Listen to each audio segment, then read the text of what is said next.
যশোরে ৪৬ লক্ষাধিক টাকার স্বর্ণের বারসহ পাচারকারী আটক করেছে বিজিবির বিশেষ প্রতিনিধি।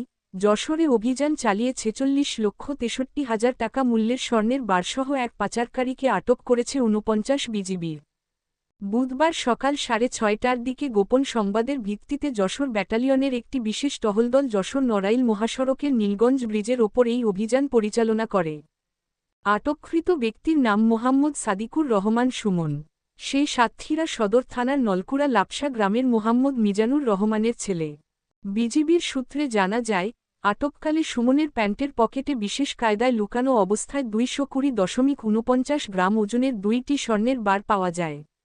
এছাড়া তার কাছ থেকে একটি মোবাইল ফোন ও নগদ ৫,২৮৫ টাকা উদ্ধার করা হয়।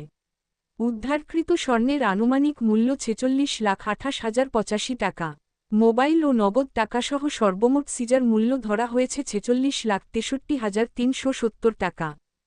প্রাথমিক জিজ্ঞাসাবাদে আটক সাদিকুর রহমান সুমন জানায়, সে ঢাকা থেকে স্বর্ণের বার দুটি নিয়ে যশোর হয়ে সাতক্ষীরা সীমান্ত দিয়ে ভারতে পাচার করার উদ্দেশ্যে যাচ্ছিল।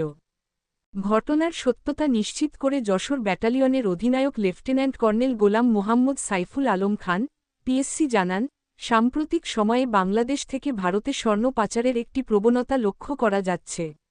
বিজিবির পাচার রোধে আভিযানিক কার্যক্রম ও নজরদারি জোরদার করেছে। তারই ধারাবাহিকতায় এই সফলতা এসেছে। সীমান্তে পাচারকারীদের বিরুদ্ধে বিজিবির এ ধরনের কঠোর অভিযান অব্যাহত থাকবে। আটককৃত আসামির বিরুদ্ধে মামলা দায়েরের মাধ্যমে তাকে যশোর কোতোয়ালি মডেল থানায় হস্তান্তর করা হয়েছে। আপনারা দেখছেন এ নিউজ বাংলা সংবাদ।